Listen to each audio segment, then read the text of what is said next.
everyone. Welcome. Welcome. Give folks a few minutes to come in. Hi, Hello. everybody. Happy Tuesday.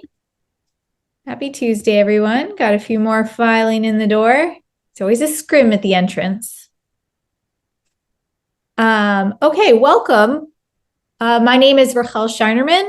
Welcome to the My Jewish Learning class today on the Hadran, which is a formula that we say when we complete a tractate of Talmud. And of course, if you have been joining us on our journey through Talmud according to the Daf Yomi schedule, you know that in 2 days from now, we are going to finish tractate Bava Kama, and we will have a siyum at My Jewish Learning, and we'll have an opportunity to recite the Hadran.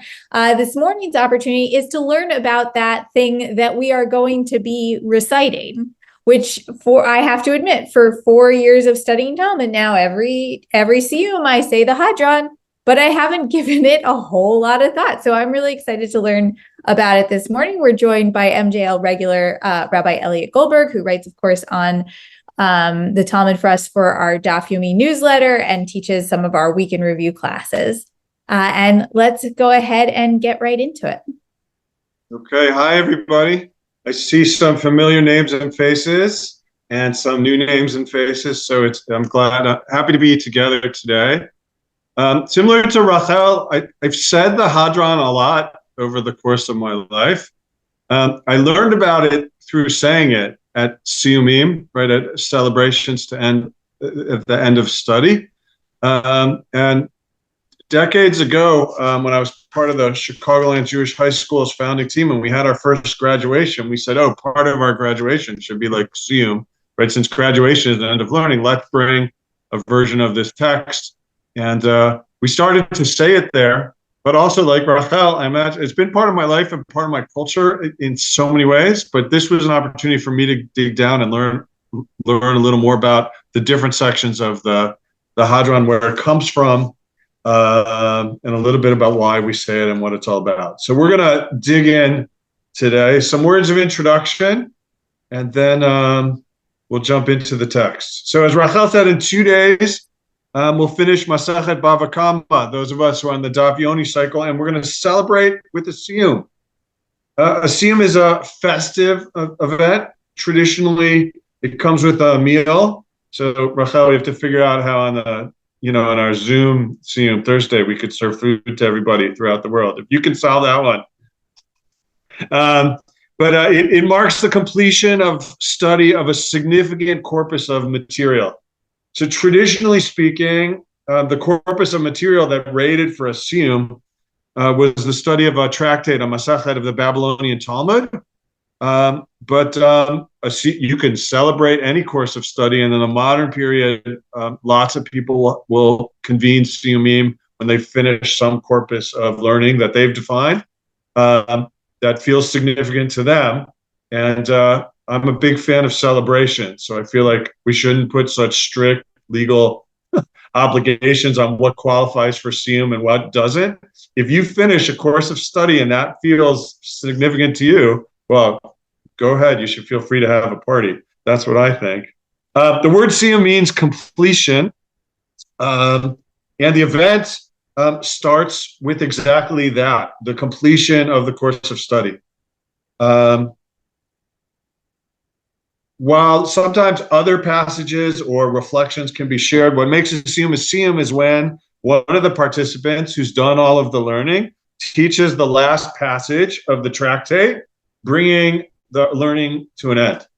Oftentimes at a siyum, like we'll do Thursday, those of us that are presenting have, chosen before, and we've actually studied till the end, and we've gone back to pick what we're going to bring to the siyum. But it's a ceremonial piece. You gather together, you bring your community together for that last moment of study.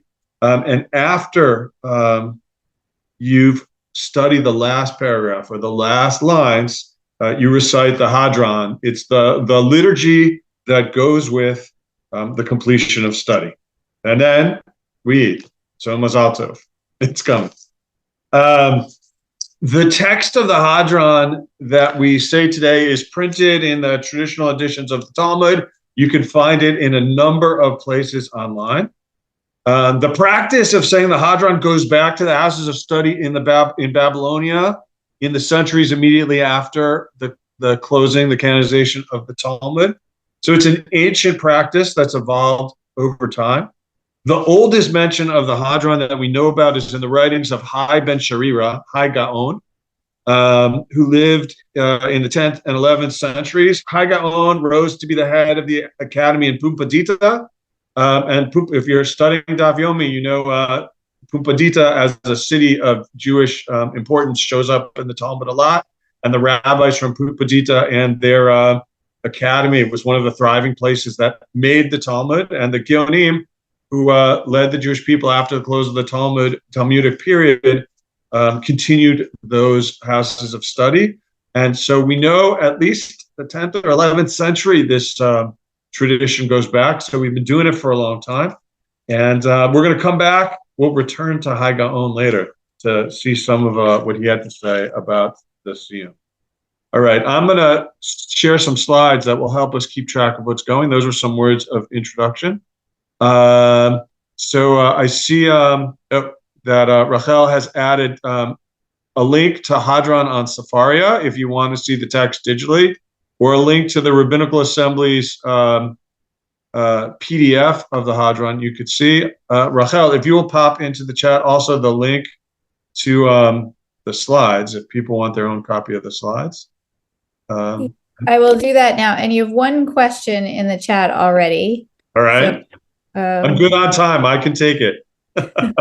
Laura says there is also a Hadran note at the end of every chapter. Can you explain that too? Oh, that is an excellent question. I am going to explain it, but if you bear with me, it's coming in a minute, but I want to save it for when it fits. It's a great question, though. There is, I'll explain more about the question and what that means and why it's important to us in the next chunk of the presentation. So that's a great question. All right, I am sharing my screen and I will start the slideshow. And then I'm just going to move all the Zoom windows that come up over my text. Oh, sorry, it started in the middle. The Hadran has 6 sections, and that's what we're going to look at today. They're listed here on the screen. The first one I call the Hadran, which I know is the name of the liturgy, the whole piece, but actually the word Hadran comes at the beginning, so it's a good name for the first section. There's a mention of 10 bar papas. If you read the Daf Yomi page for Baba Kama 80, you might have a taste of what's about here. We'll come back to it. Then there are 2 sections based on Talmudic passages, 3 and 4. Then there's a specific prayer for the Siyum, section 5, liturgy that fits this event, and this event only seems to have been shaped for this. And then there's a Kaddish de Rabbanan for a Siyum, a Kaddish, like we say, as part of our liturgy all the time, separating sections, or mourner's Kaddish is a famous Kaddish, like you say when you're in mourning. There's a Kaddish that is recited at the end of study, and a particular version that's for the Siyum itself, and that's how the Hadran ends. So this slide shows the 6 sections, and we're going to review them in order, one at a time. How about that? Okay. So the Hadran itself, the opening section, you have it here on your screen in English and Hebrew/Aramaic, a little bit of both. And it starts with an opening. I love hearing this. We're going to hear it on Thursday, but we'll say it now, right? We will return to you, tractate, fill in the name, and you will return to us. Our mind is on you, tractate, fill in the name, and your mind is on us. We will not forget you, tractate, fill in the name, and you will not forget us, not in this world and not in the next world. May it be your will, our God and God of our ancestors, that your Torah will be our avocation in this world and will be with us in the next world. So that's how this opens. You should note the reciter of this section is talking to the text in the second person as a partner that shares the same feelings and maybe the same purposes as we do, right? Just as we long to come back one day to the section of text that we have studied, we imagine, we anthropomorphize the text and think that it will miss us and can't wait for the day when it comes back to us. Just as we'll be thinking about what we learned, we imagine the text will be thinking about what it learns, or us, its readers. And just as we won't forget the text, it won't forget us. It's a beautiful image, and if you're studying Daf Yomi like I am, right, it's an intimate part of your life. There's the book's on your desk, and sometimes in your backpack or briefcase or in the car. You could study it, or on your phone maybe, right? We study it while we're waiting in the doctor's office and in line at the grocery store, especially when we're behind a little bit. There's an intimate connection between the Masechet of Talmud as you're studying it, and this sort of frames that intimacy and makes it as if, right, instead of talking about the study partner, the other person you might have studied with, if you studied with a study partner, this section of the text makes the text the study partner. On one hand, it's a beautiful notion, and it's also a little bit corny and maybe even a little bit odd. And some of that has to do with the fact that its origins are a little bit odd or strange or unique or interesting. And that's what I'm going to come to now. We will return to you, Tractate, whatever your name is, and you will return to us. I get the sense with the other sentences that are here, it's hard to really know what this is all about. What does it mean it's going to return to us? Here's what we'll take a look at to see. The word Hadran comes from the Aramaic root Hey Daled Resh, which relates to the Hebrew root Chet Zayin Resh, and those two roots have a similar meaning. And there are actually three different ways that commentators and scholars over the years have translated the Hadran. One is the one that appears in most translations today: we will return to you and you will return to us. But lehader could also mean praise. It could be like, we praise you, the tractate, and you praise us, meaning after studying, we have praise for the text that we're studied. We like it. We sing its praises. We give it accolades. And it does the same to us who have taken the time to honor it by studying it. Or maybe even a third, we will adorn you. We will decorate you. We will beautify you, Tractate X, and you will do the same for us. Sort of celebratory. This third piece relates, if you know the term hidur mitzvah, the rabbinic practice of beautifying a mitzvah, meaning you could just use a plain old ordinary cup to say Kiddush on Friday night, but many people buy a really nice one, right? You could just have a plain old ordinary prayer shawl, a talit, but many people purchase a nice one, right? And lots of ritual acts, we adorn, we dress up, we beautify. And perhaps this third meaning comes right at the siyum, where we're celebrating this completion of study. We want to dress it up. We want to make it fancier. And that could be one of these, that could be what this means as well. Somehow, in most English Talmuds and places, it's the "we will return to you" that shows up. But over the centuries, all three of these explanations are prominent in the commentary. And sometimes when a commentary shows up with three different versions, just like in the Talmud, it's because we're not actually sure what this meant in the beginning. And these are all legitimate definitions of the word, but there wasn't a clear consensus about what it meant in the Hadran until maybe now. And I'm going to pull off the slide for a minute and come back to you. I want to share with you what I learned from Professor Myron Bialik Lerner of Tel Aviv University, who did some research about the Hadran. And now we're going to circle back to the question we got before. And he shed some new light on both the ancient practice of saying the Hadran and what it might have originally meant in the liturgy.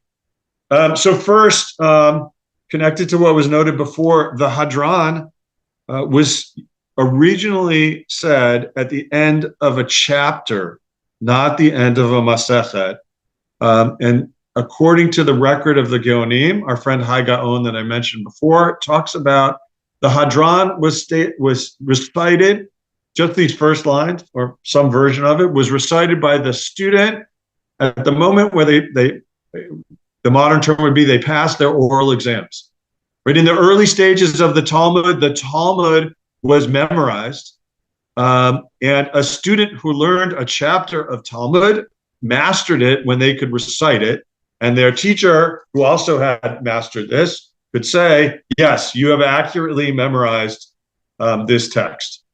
And it makes sense, given the size of the Talmud, that these tests were given by chapter and not masachet. It could be over time you learn a number of chapters and maybe a whole masachet, but memorization is not my forte. A chapter of Talmud is long enough. But the line at the end of a chapter in the printed Talmud that says, we'll return to you with the name of the chapter, is a remnant of this practice that was really the origins of the Hadran that were said at the end of the chapter. And based on some early manuscripts, some early writings of the Geonim, some things found in the Cairo Geniza, Myron Bialik Lerner came up with the following theory.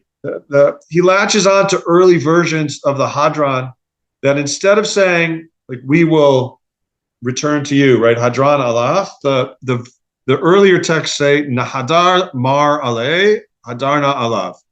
That's sort of one, it's hard to translate it until we refine the definition, but it says, right, we will Hadar, I'm going to use Hadar as the English verb because I'm going to substitute a new definition from the three I just showed you, but I don't want to give it away till we get there. You with me? See a few smiles and nods for that. Right, so the first half says, Nahadar Mar Ale, which is a request in the voice of the student for the teacher to hadar over the text. And then the second half, Hadarna Alav, says, we have hadared the text. And what does Bialik Lerner think this means? He puts this in the context of this oral exam and of the study between the teacher and the student, where the teacher would recite the chapter and the student would have to memorize it and recite it back. And it seems it was a 4-stage ritual. The student would begin by asking the teacher to recite the chapter and say, review this chapter for me, master. Right? Hazar could mean to return, but also like to review, to go over again. And then the teacher would recite the chapter. The student would repeat the chapter. And then after the closing of the chapter, the student would say, Hadarna Alav, we have reviewed this chapter.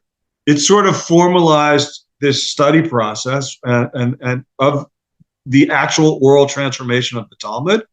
And Bialik thinks, both from these manuscripts and what we know about how the Talmud was passed on in these early stages, this makes sense to say this ritual that we have today when we're done studying Masachet started by chapter and started privately, not publicly, not a siyum and a big celebration, although maybe if the student wanted to celebrate the passing the oral exams, there might have been a party afterwards.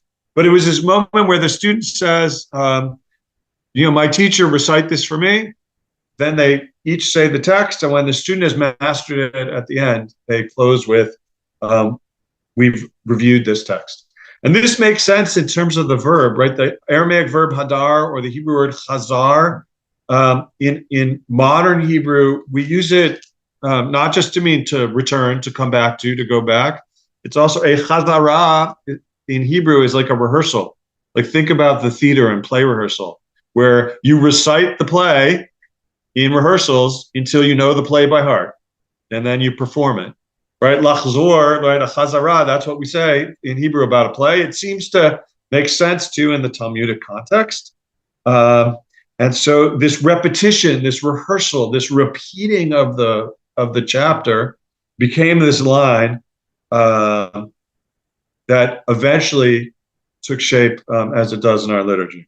So what happened over time? Well, at some point, the Talmud started to get written down, and people didn't have to memorize it. They studied the parchments and the scrolls, and then eventually it got printed, and they studied from the books. And at some point, somewhere between the 10th and maybe 14th century, a shift started to happen, right? We stopped memorizing the Talmud, but also the celebration moved from this private ceremony of student and teacher to a more public ceremony of a group of people who have finished a Masechet as a whole.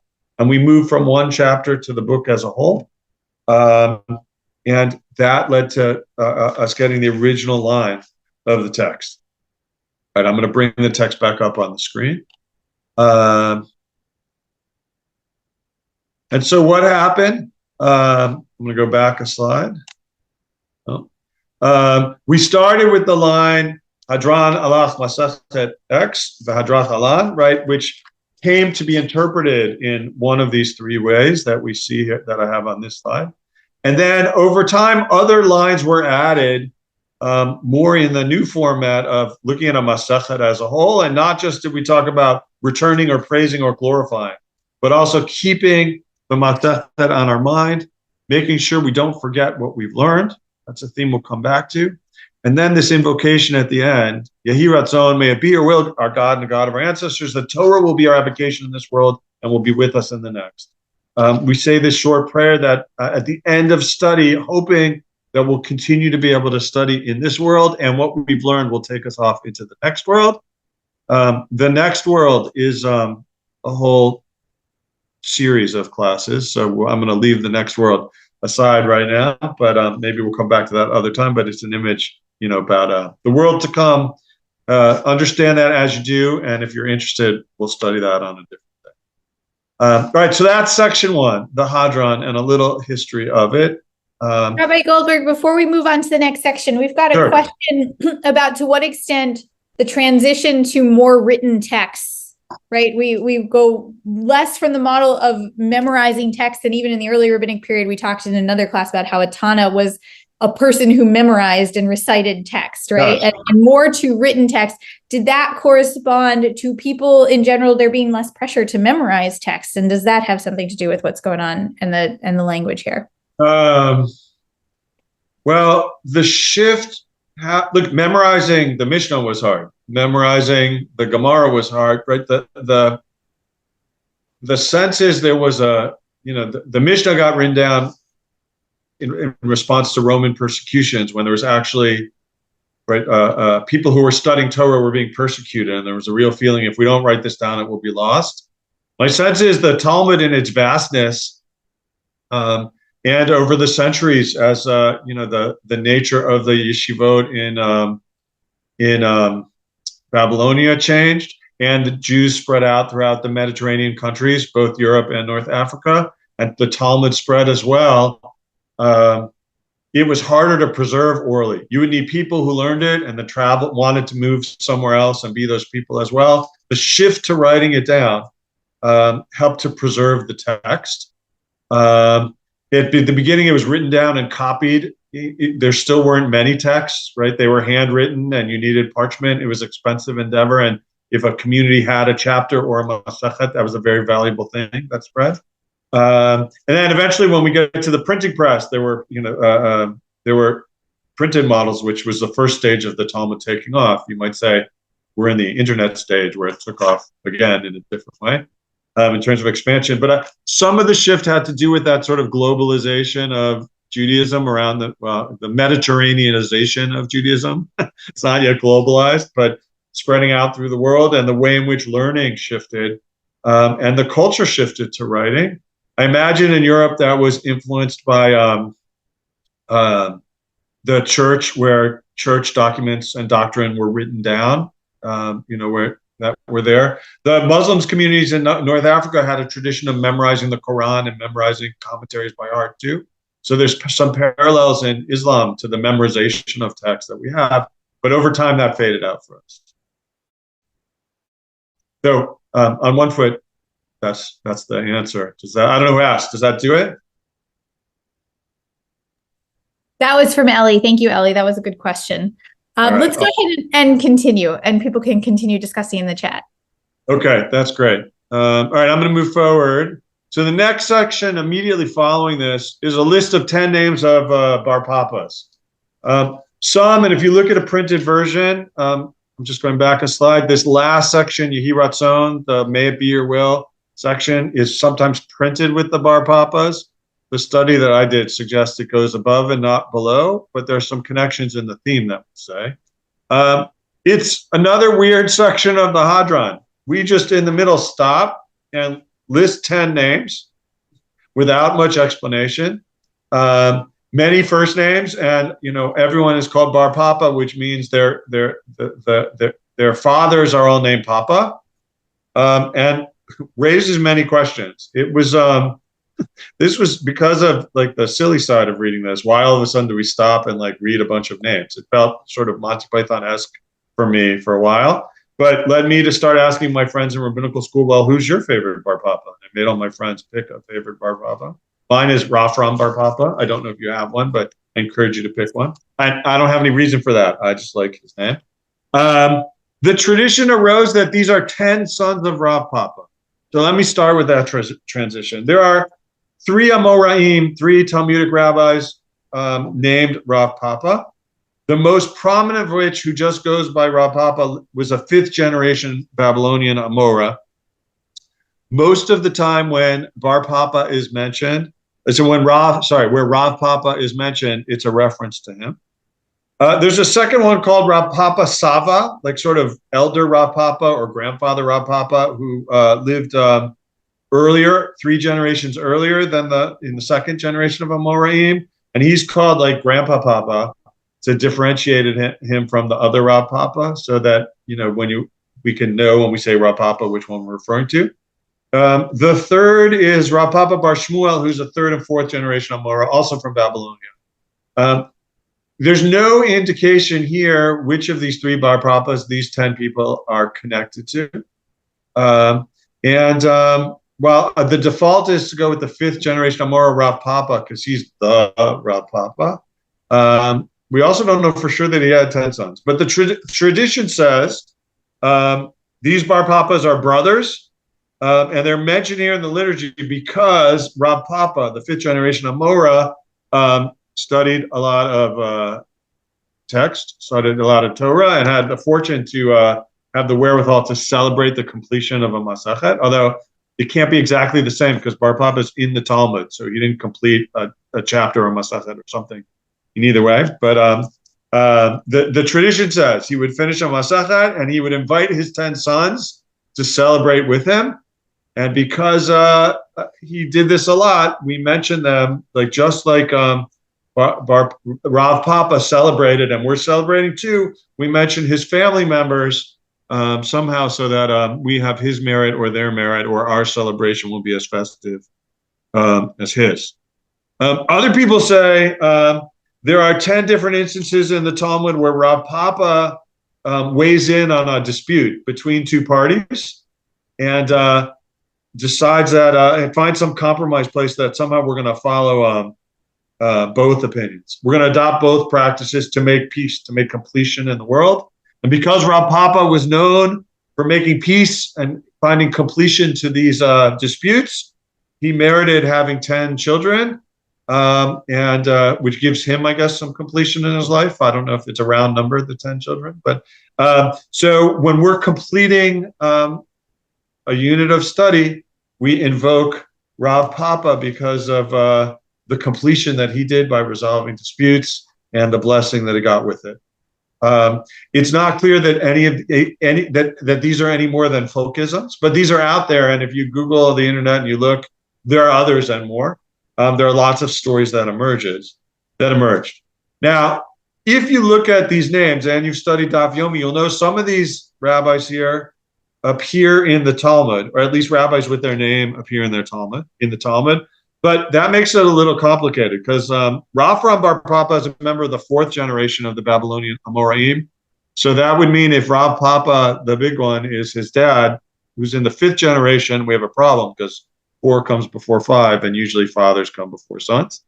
And you could look at a number of these Rav Papas here, one of which it echoes the name of an Israeli Amora, so across the world, so probably not Rav Papa's son either. It is possible that this is about Rav Papa, and Rav Papa had 10 sons, and these are their names, And they also reflect, they're also, some of them, the names of other rabbis who are mentioned in the Talmud for other generations. That's possible. It's also possible that these are just 10 scholars, all named Bar Papa, who were known for being scholars, and they're all put together here. But either way, however this came, this is the section that is the most mysterious. This section came together. We don't know a lot about who these are, what this list is, and we sort of know that the folkisms that are out there are probably traditions that happened after the fact. We do know from some Gaonic writing and some of the mystics writing that we had a sense that people believed that reciting the names of the 10 Bar Papas was good for your memory. And that if you recited the 10 Bar Papas, it was like a mnemonic device. It was like practicing, memorizing things. And one of the theories about how this adds up here in the Hadran is that we finish the Masachet, and just like above we said, we don't want to forget the Masachet, nor do we want it to forget us. We want it to be with us. We don't want it, and we want us to be with it. By putting in a mnemonic device that's good for memory, maybe that will help us put a pin in the learning and help us remember the learning of the Masachet. So if you want to make that connection to there's some sense that this was just some mystical incantation that people felt was good for memory, and so we do it at the Siyum when we want to remember what we learned. All right, that's section 2. Section 3.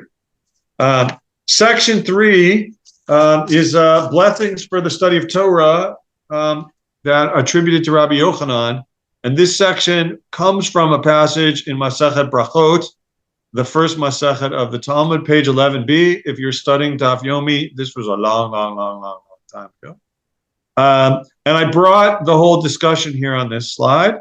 The yellow in the middle is what shows up in the Hadran, with 2 exceptions, and those are highlighted in blue, and I'll talk about this in a second.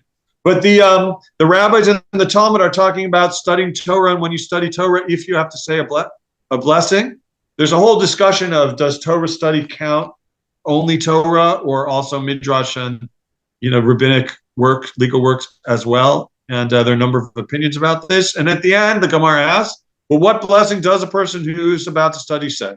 What blessing do we recite before the studying of Torah? And they give 3 answers. Rabbi Yehuda said that Shmuel said. We say, right, Baruch atah Adonai, right? We say, bless God who sanctified with his mitzvot and commanded us to engage in matters of Torah.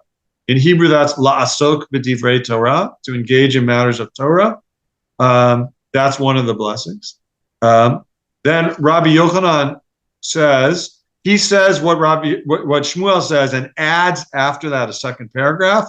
God, make the words of your Torah sweet in our mouths and the mouths of your people, the house of Israel, so that we and our descendants and the descendants of your people, the house of Israel, may be those who know your name and engage in your Torah. Baruch atah Adonai, right?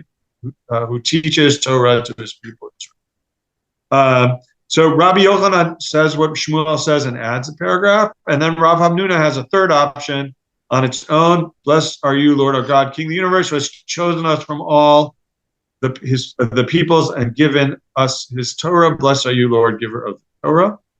This, if you recognize that English, this is what we say today when you're called up for an aliyah to the Torah, right? Asher bachar banu mikol amim v'natan lanu et Torah, right? So Rav Hamnuna's blessing gets into the Torah service. But the Talmud sort of says that we like all these, and in the Talmudic fashion says we're going to do all 3. And if you look in a Siddur, right at the beginning of the daily morning service, there are blessings for the study of Torah and then passages of Torah in the Siddur. Right, the practice of studying Torah was so important. It was incorporated into daily davening, daily prayers.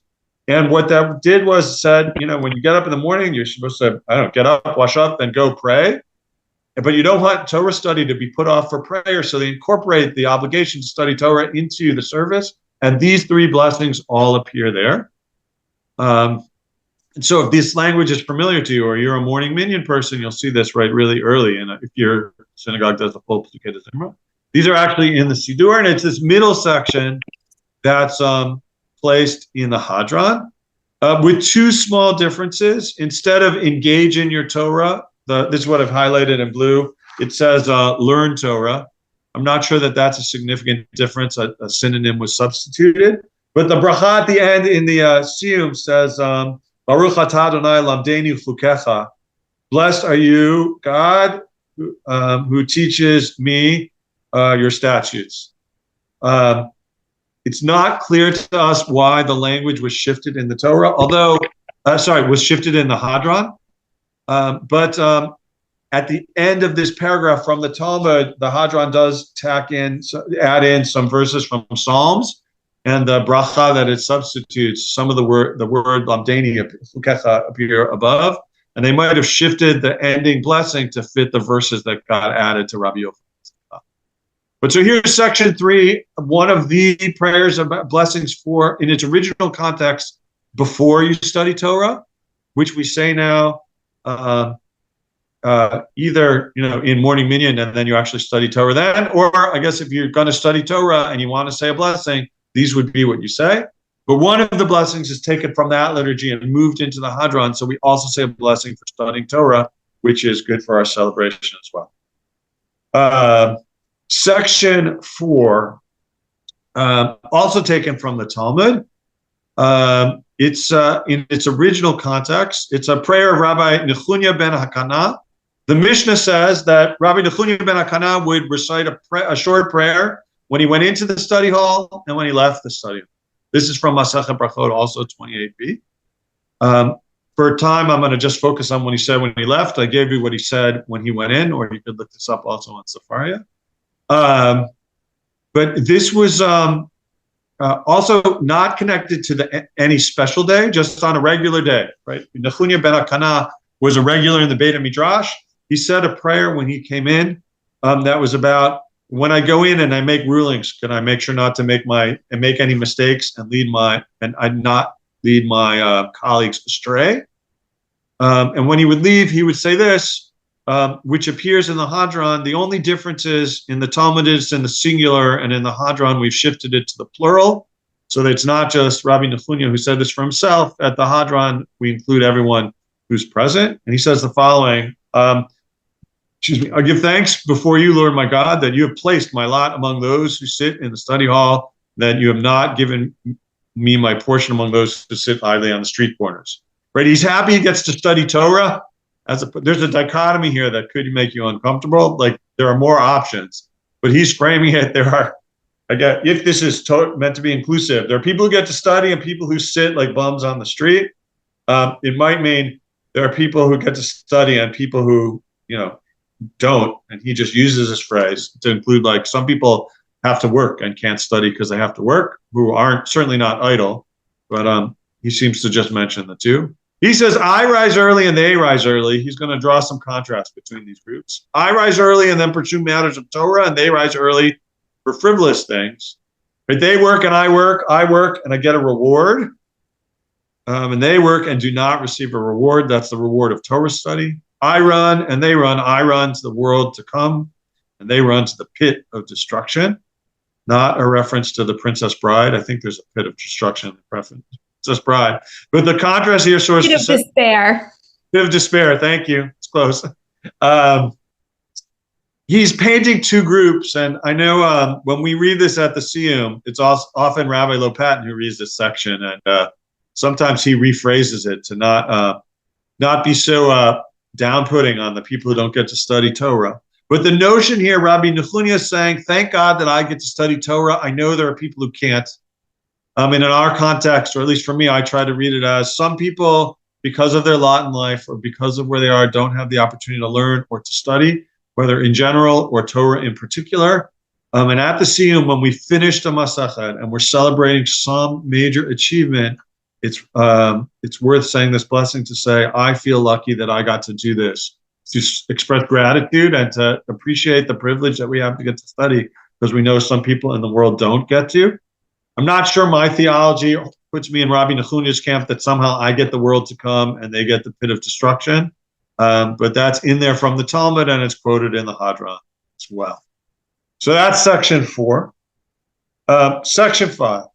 Section 5 was written specifically for the Siyum. and focuses exactly on a little bit on what we are coming together to celebrate and to close. Right? May it be your will, Lord our God, just as you have helped me to complete Tractate X, so too may you help me start other tractates and books and complete them, to learn and to teach, to observe and enact and fulfill all the words of the teaching of Torah with love. Right? I'm here with this siyum. Let this not be my last. Let me study other things, and let me have the opportunity to teach what I learned. Right? This liturgy fits the siyum at this moment. The prayer we offer for ourselves and everyone there, that this not be the only siyum we get to go to, that we have other opportunities to teach and learn, and that we celebrate it. We enjoyed what we did and we want to do it again. And we ask that the merit of the Tanaim and Amoraim, right, a shout out to the fact that the siyum was about studying Talmud and not other things, and other Torah scholars be present for me and for my descendants, right? We want the merit of those who've studied Torah in the past to be for us as well, and to make sure that the Torah doesn't depart from our mouths and the mouths of our descendants. So not only does this ask that we have the opportunity to study Torah or Talmud or something again, but that this stick with us and our descendants for generations to come. And here again, the Hadran tacks on, oops, sorry. That's move my, right.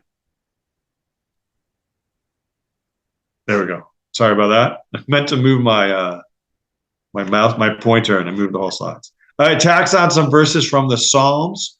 Maybe, right, we adding biblical verses, especially from the Psalms, adds to the celebration. Some of these are on the themes that we saw before.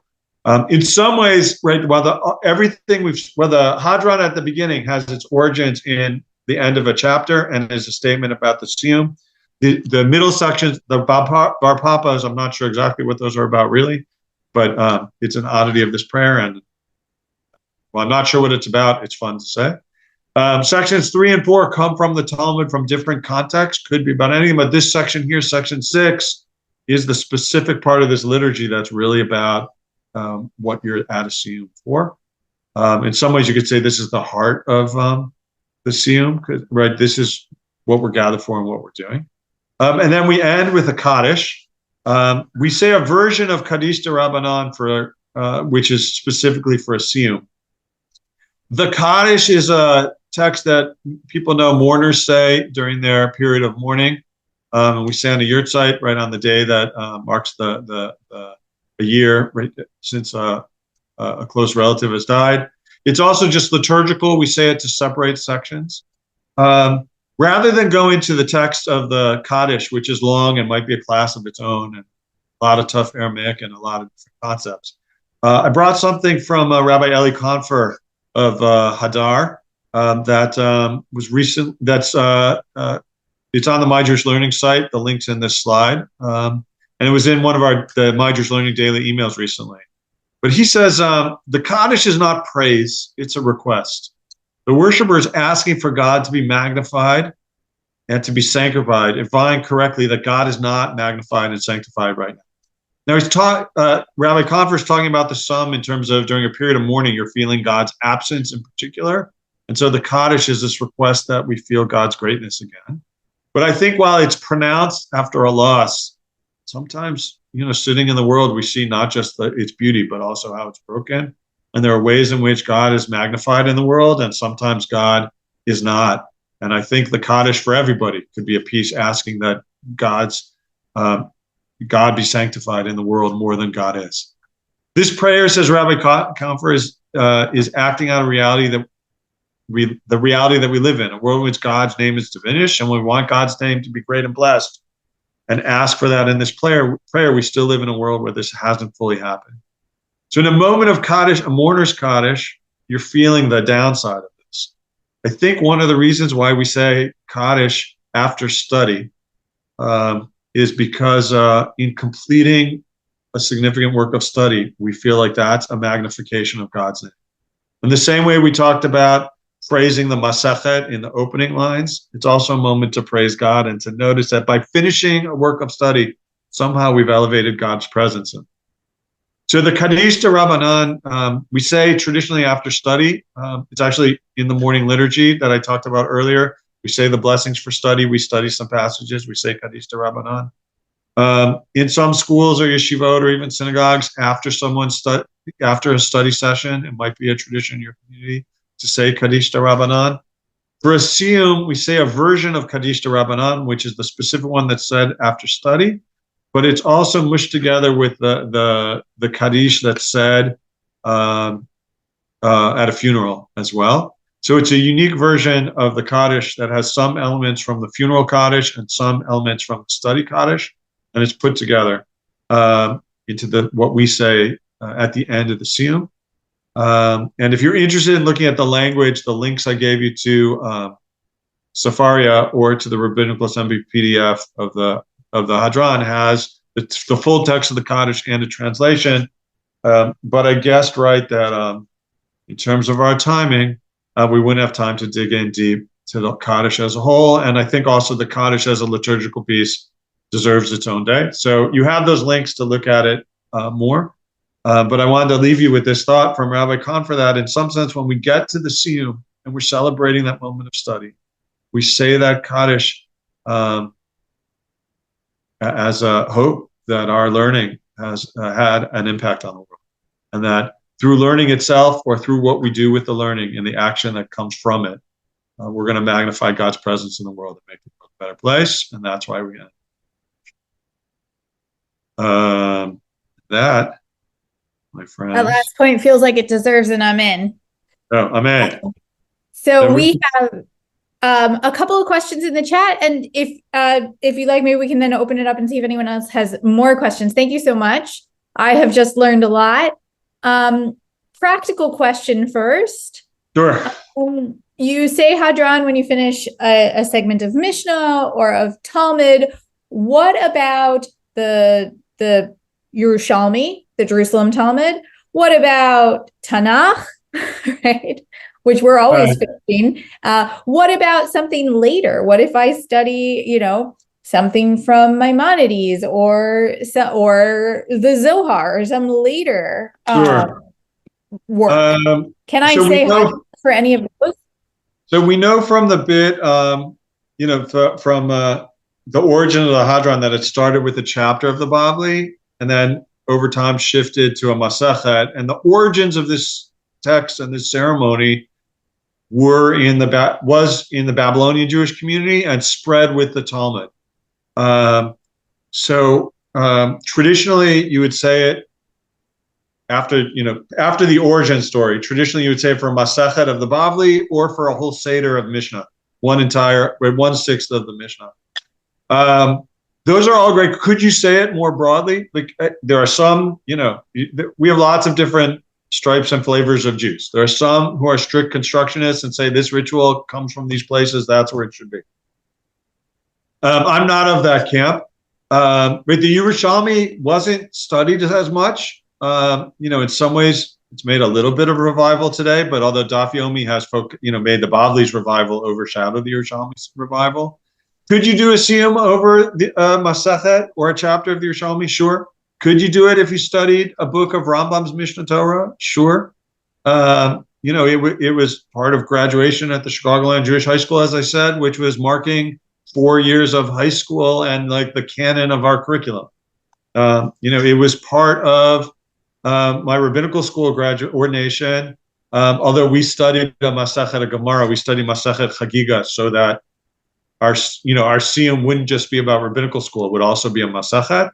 But not every class, I think, chooses that path in terms of how to celebrate.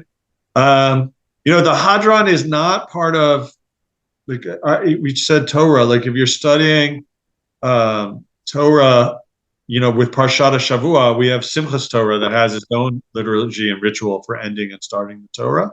But if you were to take on a book of the Bible to study on your own, like, why not? You would have to, adapt some of the language in that first paragraph to not refer to a tractate and to refer to whatever you study, but, extend the blank and fill in what you want. What I would say, like, it shouldn't be willy-nilly, meaning I wouldn't say we should do a Hadran at the end of this class for the study of the Hadran. Wow, this was a lovely period of study, and I hope you learned something from it. I don't think it quite ranks. But who am I to judge for you what's a significant amount of study? And for you, your definition might be different from mine. And I think there's more and more trends in the world today for people to adapt this ritual to whatever it is they're studying and in the midst of. And I would encourage you to be creative about it. I'm going to invite Carol to ask her question. I will just insert small comment there that when we made the art for this event, our art department, they said, what should we do? And I said a page of Talmud, and they actually dragged in a page of Yerushalmi. I don't know if anybody noticed. It was I saw that. Art for this event was Yerushalmi, not Bavli. And they said, oh, should we start? I think it's all right. But thank you for explicitly answering that question. I was going to use that picture on my title page, but I couldn't copy it somehow from the invite. But I noticed that it was Yerushalmi, and it's good. The Yerushalmi, it's a different Aramaic, but it's worth studying too. All right, Carol, what's your question? Thank you, Rabbi Goldberg. It's really astonishing how often we can say a prayer without really knowing what it means. So this really deepens learning for all of us. I'm really humbled.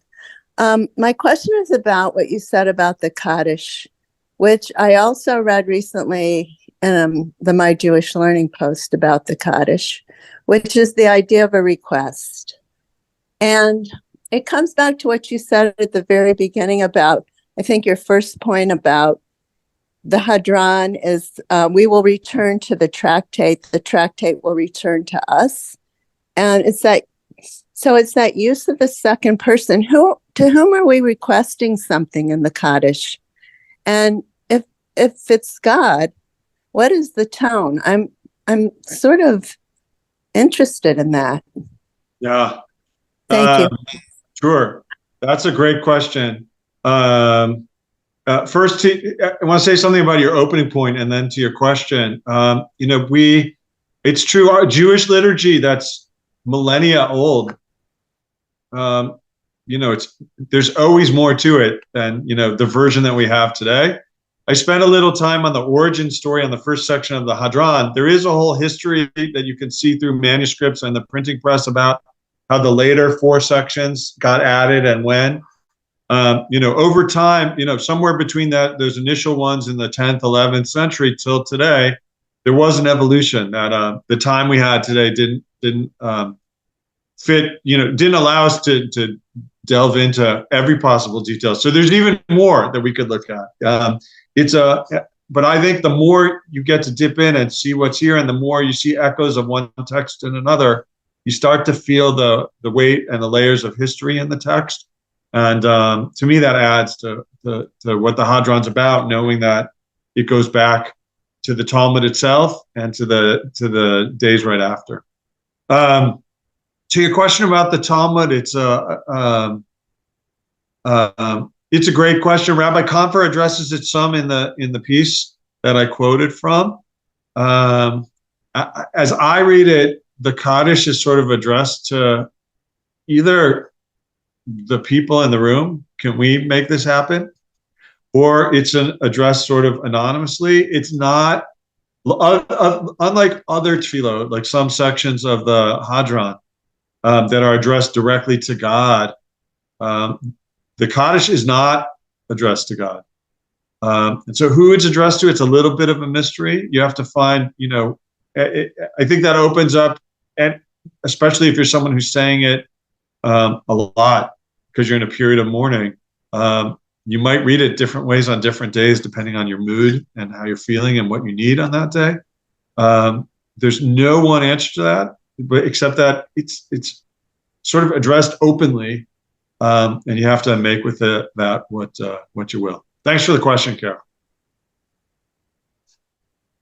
All right, I've got one more from the chat, which is, what does Papa mean? What does Papa mean? Like the name Papa? Mm-hmm. That's a great, well, we know it was a proper name. It was a personal name that people had. I like the pun with the English. I think it happened, I wrote about page 80 in Baba Kama, where we called it, whose Papa is your Papa? or whose papa is which papa is your papa or something, because the Aramaic does not have that dad reference, even though it comes out nicely. I'd have to do some digging. My Babylonian Aramaic is rough enough, to get me through the Talmud. To dig deep about the etymology of individual names, that's a tougher one for me.